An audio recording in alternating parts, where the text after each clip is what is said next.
स्याह रात के साए में जुर्म की इंतहा, खून से सनी सुबह और खौफ से भीगी शाम। अपराध की दुनिया के ऐसे ऐसे किस्से जिसे देखकर आप सिहर उठेंगे। खौफनाक और हैरत अंगेज वारदातों का सिलसिला लेकर हाजिर हूं मैं शैलेंद्र द्विवेदी। तो आइए देखते हैं द क्राइम शो।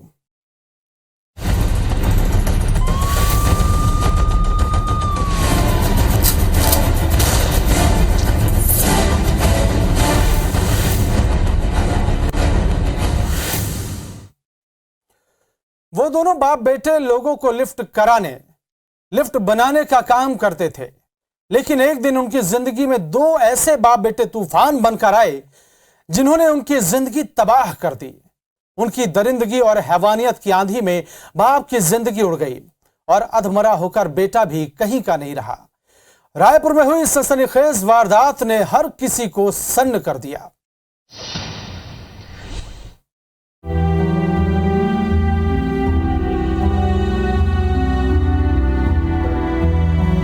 ये जख्म सीने पर सुलगता रहेगा उम्र भर। मैं जिसका चिराग था उसे आंखों के सामने खोया है। आंसुओं से भीगी आंखों और दर्द से भीगे इस चेहरे में लफ्ज लफ्ज यही शेर बोल रहा है। ये वो बदनसीब बेटा है जिसकी आंखों के सामने ही दरिंदों ने उसके पिता को बेरहम मौत दे दी और वो बेबस था। इसको शहर में कॉल आया था भैया लोग का कि ये ऐसा है करके। फिर मैं 1 घंटे बाद उन्हें छोड़े था तो मार ही रहे थे। तो फिर मेरे हॉस्पिटल गया तो पता चला कि मेरे पापा एक्सपायर हो गए। राजधानी रायपुर में यह खौफनाक खूनी वारदात 2 मई को देर रात हुई। राजधानी रायपुर के देवपुरी स्थित मेडिकल कॉम्प्लेक्स में दवा कारोबारी दिलीप रहेजा के गोदाम में लिफ्ट लगाने का काम कर रहा था। मनोज मेश्राम अपने बेटे कुणाल मेश्राम के साथ यहाँ काम कर रहा था। इसी बीच दिलीप रहेजा अपने 2 बेटों के साथ वहाँ आया और लिफ्ट ड्रम की आवाज करने की बात पर विवाद शुरू हुआ। हम दिलीप रहेजा के यहाँ लिफ्ट लगाने गए थे। हम उनके यहाँ लिफ्ट लगाए, उसके बाद हम लोग उसमें काम किए तो उसका वायर रोप ड्रम पे ना चढ़ता है ना तो आवाज़ करता है। तो इसी के लिए ना दिलीप भैया का छोटा बेटा, उनका नाम नहीं पता, उनका छोटा बेटा पापा से ऊंची ऊंची आवाज़ में बात करने लग गया। तो उसने ऊंची ऊंची आवाज़ में बात किया ना तो फिर उसने ना दिलीप भैया के लड़के ने पापा का गला पकड़ लिया। देखते ही देखते झगड़ा बढ़ गया और दिलीप रहेजा ने अपने 2 बेटों और गोदाम के अन्य वर्कर के साथ मिलकर मनोज और कुणाल के साथ मारपीट शुरू कर दी।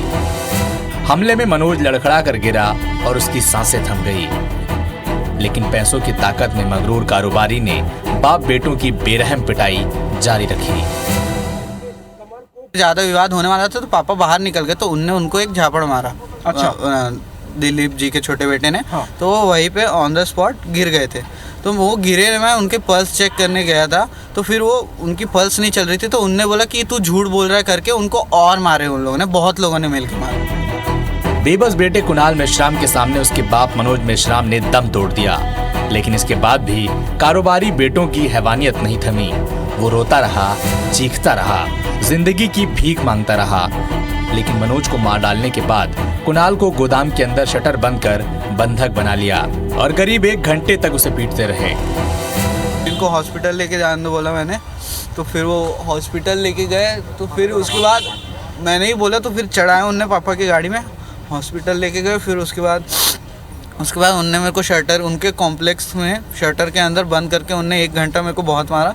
फिर उसके बाद यहाँ से कॉल आया कि ऐसा कुछ हो गया करके, मेरे को नहीं पता था। फिर मैं वहाँ गया तो फिर 1 घंटे बाद तो मेरे को पता चला कि पापा ऑन द स्पॉट गए।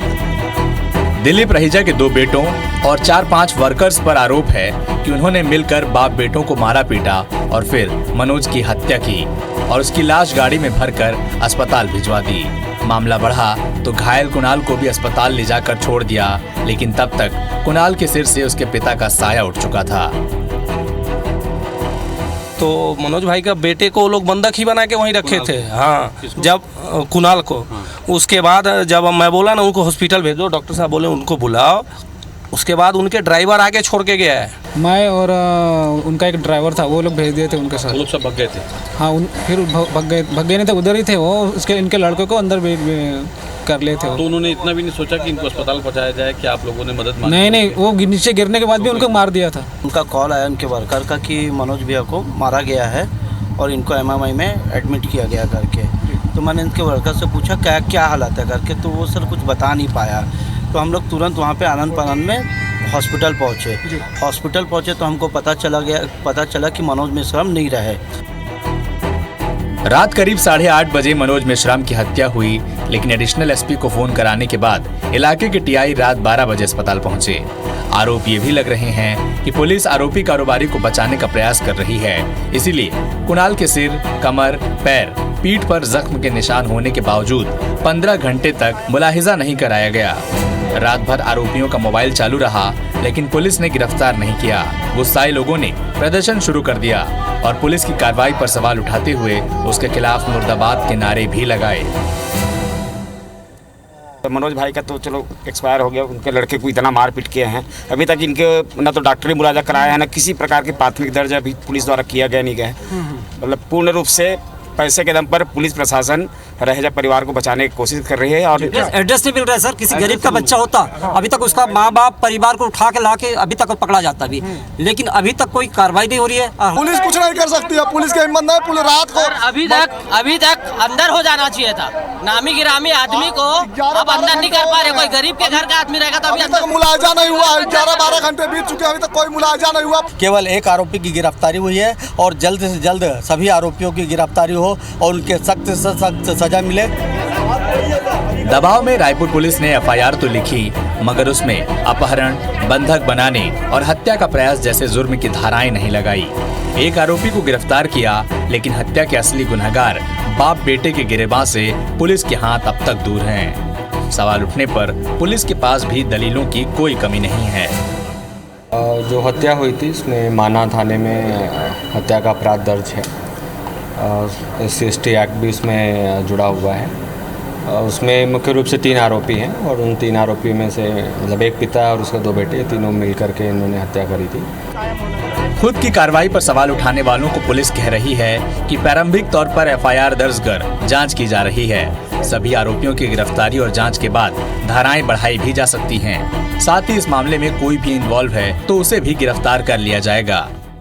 अभी जो प्राइम कल्प्रिट हैं वो 3 हैं, तो अभी हमारा फोकस है वो तीनों अरेस्ट हो जाए। एक हो चुका है, बाकी 2 भी हो जाए। उसके बाद बाकी लोगों का यदि कोई सहयोग रहा होगा तो उस पर भी पुलिस विधि अनुसार कार्रवाई करेगी। सीधे तौर पे जिसका इन्वॉल्वमेंट आएगा, अभी तो पूछताछ करें हैं। उनमें से कई लोग रिश्तेदार हैं और रात को कहाँ पे रुके, अगले दिन कहाँ गए, कौन उनको लेकर के भागा हुआ है, तो पूछताछ में वो सब कुछ जानकारियाँ मिली हैं। उसके बेसिस पे हम लोग आगे डिसीजन करेंगे। इस खूनी खेल में खाकी तो अपना काम करने का दावा कर रही है, लेकिन दर्द से बिलखते इस बेबस बेटे के आंसुओं और उसकी आहों, उसके इन जख्मों और उसके इन रिश्ते खून के साथ हर दर्द को न्याय मिलना चाहिए। तहसीन जैदी के साथ राजेश राज, IBC 24 रायपुर।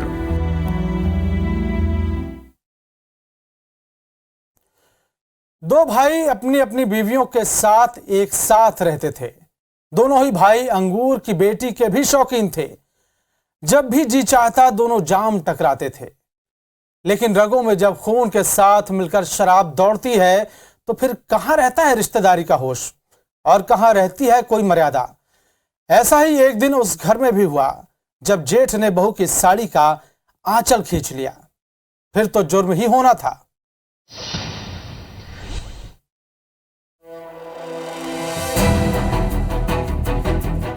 खुदाई की ये तस्वीरें छत्तीसगढ़ के बालोद जिले के मंगचुआ इलाके से आई है। चिलमगोटा डोरवे पार में पुलिस तहसीलदार की मौजूदगी में ये खुदाई करा रही है।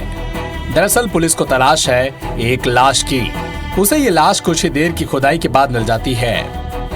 जुर्म की ये दास्तां लाश मिलने के करीब 2 हफ्ते पहले शुरू हुई थी, जब गांव के कोटवार ने पुलिस थाने पहुंचकर ये सूचना दी कि कृष्णा कुरेटी नाम का एक युवक पिछले कुछ दिनों से गायब है। ग्राम चिलमगोटा दोवरेपारा थाना मंगचुआ में वहाँ के कोटवार के द्वारा दिनांक 18/4/22 के पूर्व रिपोर्ट लिखाया गया था कि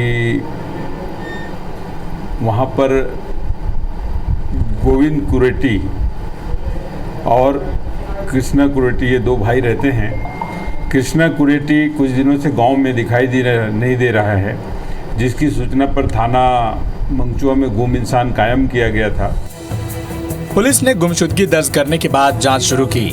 पूछताछ के लिए सबसे पहले कृष्णा कुरेटी के छोटे भाई गोविंद कुरेटी को थाने बुलवाया, लेकिन पुलिस की शुरुआती पूछताछ में ही गोविंद ने ये कबूल कर लिया कि उसने ही अपने भाई को मौत के घाट उतार दिया। आरोपी के कबूलनामे के बाद पुलिस ने तहसीलदार से अनुमति ली और फिर खेत पहुंचकर मेड़ के नीचे दफनाई गई लाश की तलाशी शुरू की। पूछताछ के दौरान गोविंद कुरेटी, जो मृतक का छोटा भाई 30 वर्ष है, उन्होंने बताया कि कृष्णा कुरेटी को मार दिया हूँ और उनको नया तालाब के मेड़ में दफना दिया हूँ, जिसकी पुष्टि के लिए तहसीलदार से परमिशन लेकर के शव उत्खनन कराया गया। पुलिस के मुताबिक कृष्णा और गोविंद दोनों भाई एक साथ रहते थे। वारदात वाले दिन दोनों के बीच किसी बात को लेकर विवाद हुआ। दोनों भाई आपस में झगड़ने लगे। इसी बीच बड़े भाई कृष्णा ने अपने छोटे भाई की पत्नी का हाथ पकड़ लिया और उसे कमरे में ले जाने लगा। इसी बात से गुस्साए गोविंद ने बड़े भाई पर ऐसा हमला किया कि जान ही निकल गई। गोविंद कुरेटी, जो उनका मृतक का सगा भाई है, उन्होंने बताया कि दिनांक 18/4/22 को आरोपी द्वारा जब वह खाना खा रहा था, उसी दौरान मृतक कृष्णा कुरेटी, जो उसका बड़ा भाई है 35 वर्ष का, वो आया और उनसे विवाद करने लगा। उसकी पत्नी को पकड़ खींच करके रूम की ओर ले जाने लगा। सिर पर चोट लगने से कृष्णा कुरेटी की मौत हो गई। जब गोविंद को यह समझ आया कि अब वो हत्या के केस में फंस चुका है, तो उसने अपनी बीवी की मदद से लाश को उठाकर गांव के बाहर खेत ले गया। फिर मेड़ की खुदाई कर वहां लाश दफन कर दी। पुलिस ने हत्या के सारे सबूत जुटाते हुए आरोपियों को गिरफ्त में ले लिया है। गोविंद कुरेटी गिर गया, जिससे उनको चोट लगने पर वहीं पर रात भर पड़ा रहा। सुबह 4 बजे के आसपास आरोपी गोविंद कुरेटी उसको देखा तो ठंडा पड़ गया था, मर चुका था। तब वह अपनी पत्नी को उक्त बात बताया।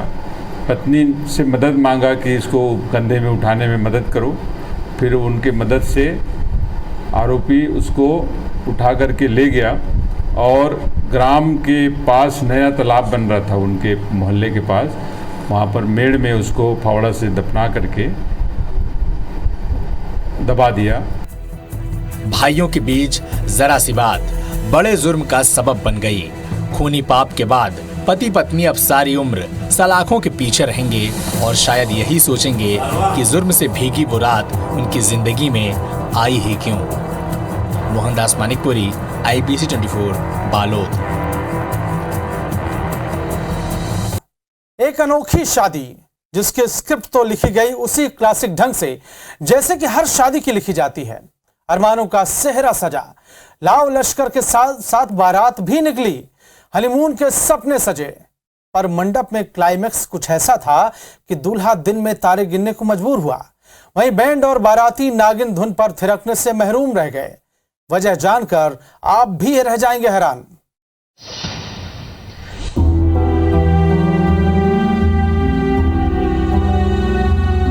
मेहंदी से रचे हाथ और एक हाथ में शादी का कार्ड, दूसरे हाथ में शिकायती चिट्ठी। यह तस्वीर आई है मध्य प्रदेश के भिंड जिले के दबोह इलाके से और इस शख्स का नाम है सतीश। हर युवक की तरह सतीश को भी शादी करने के सपने आते थे और इसे सच करने के लिए उसका रिश्ता टीकमगढ़ के पलेवा गांव से आया। शादी 2 मई को दबोह के रेह कोला माता मंदिर में होना तय हुआ। शादी का एक कार्ड भी छप गया। सतीश अपने सारे नाते रिश्तेदार लेकर ढोल नगाड़ों के साथ जब यहाँ पहुंचा तो न दुल्हन थी और न बारात का स्वागत करने वाला कोई शख्स। सभी के मोबाइल नंबर भी स्विच ऑफ थे। शादी का ये कार्ड लिए पूरा परिवार मायूस रह गया।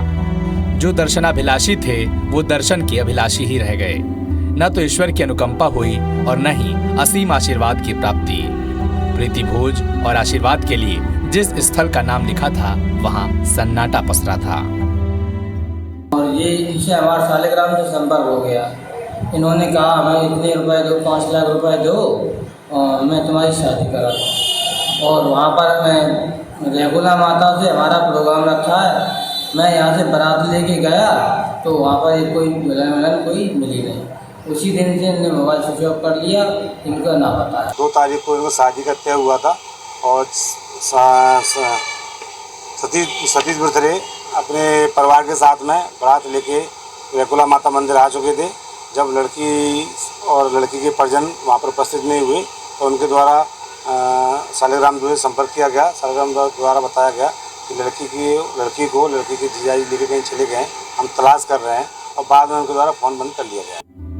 सतीश और उसके परिवार को ये समझने में देर नहीं लगी कि वे ठगी का शिकार हो गए हैं और यूपी के नंदीगांव में रहने वाले जिस शालिग्राम दुबे और उसके दोस्त पप्पू तिवारी ने ये रिश्ता जोड़ा था वो भी फरार थे। सगाई के वक्त दिए गए सोने चांदी के जेवर, कपड़े लत्ते से लेकर दुल्हन और उसका परिवार लापता था। पुलिस ने एफआईआर दर्ज कर जांच शुरू कर दी है। आपने उनसे संपर्क साधने की कोशिश की? संपर्क साधा मैंने, इनके घर पे भी गया, घर पे भी नहीं मिले, कोई इनके घर पे नहीं मिला, खाली इनके माता पिता मिले और इनकी बच्चियाँ मिली। एक अंगूठी है और एक चैन है और 5100 रुपया रखे थे गोद में और हलबलूट वगैरह कपड़े थे सब लोग। जो सतीश बिरथरे नामक व्यक्ति जो लाहौर के पास में नमपरा के रहने वाले हैं, उनको जिनकी उम्र लगभग 35 वर्ष है, उनको शादी नहीं हो रही थी तो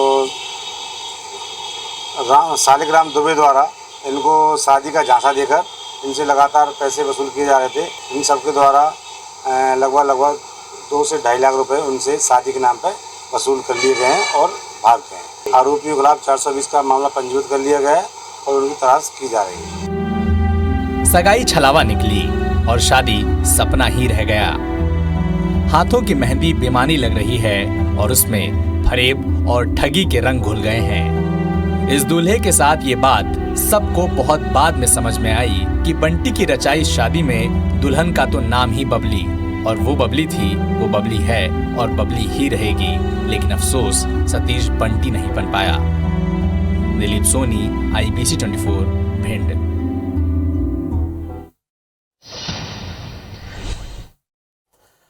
उसकी आंखों में डॉक्टर बनने के सपने थे। आदिवासी इलाके का वो होनहार लड़का इसी सपने को पूरा करने के लिए भोपाल जैसे बड़े शहर पहुंच गया। पढ़ाई अच्छी चल रही थी, लेकिन वो एक ऐसे जाल में फंस गया जिससे निकलने में उससे लगे 13 साल। प्रेमिका के कत्ल के इल्जाम में फंसा ये डॉक्टर 13 साल बाद बेगुनाह साबित हो गया। कोर्ट ने सरकार को उसे मुआवजा अदा करने को भी कहा है, लेकिन सोचिए, जिसने कोई गुनाह ही नहीं किया हो उसने 13 साल जेल की 4 दीवारी में कैसे गुजारे होंगे।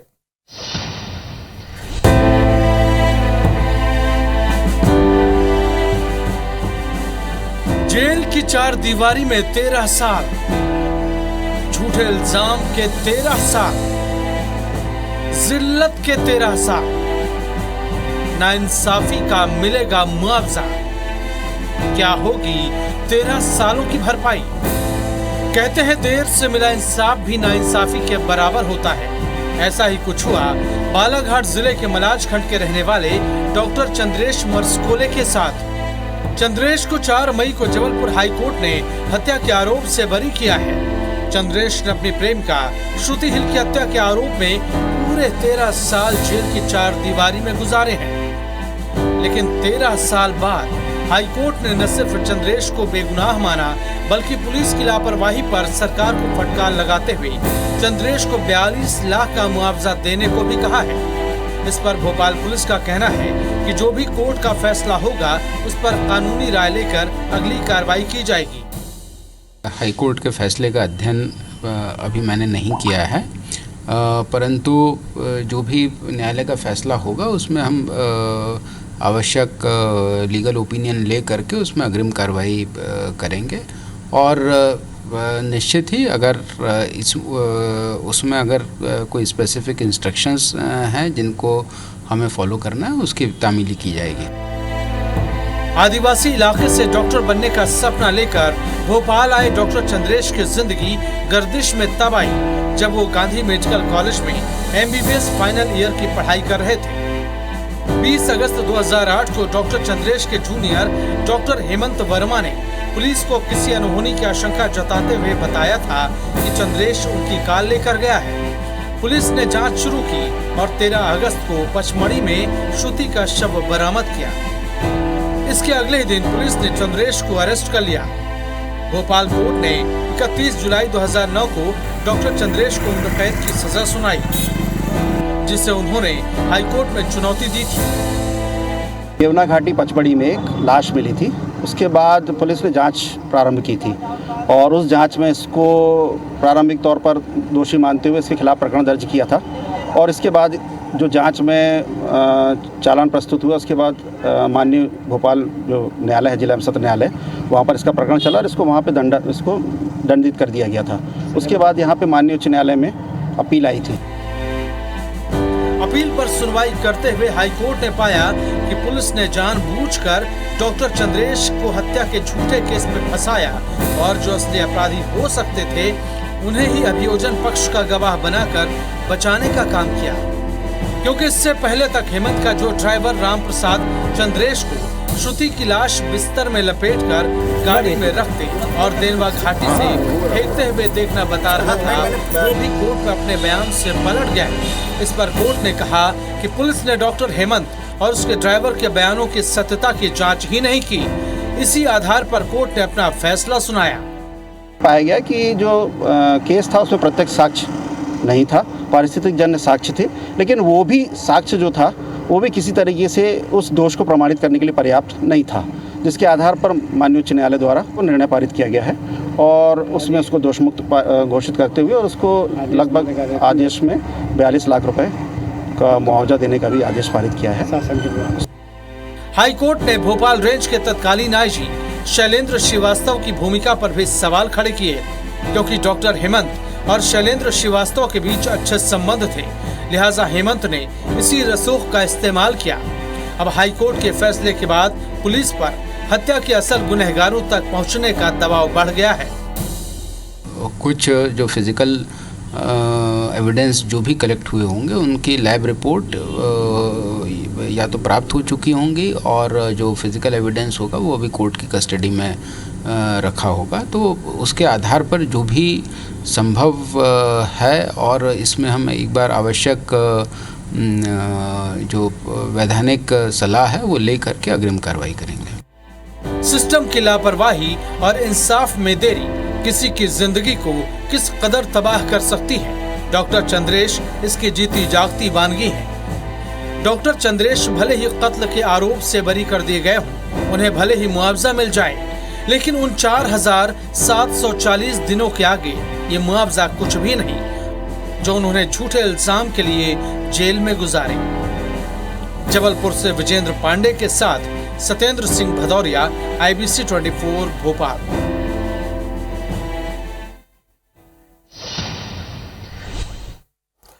द क्राइम शो में आज के लिए बस इतना ही। अपराध की दुनिया की कुछ और खबरों के साथ आपसे फिर होगी मुलाकात। तब तक आप देखते रहिए IBC 24। नमस्कार।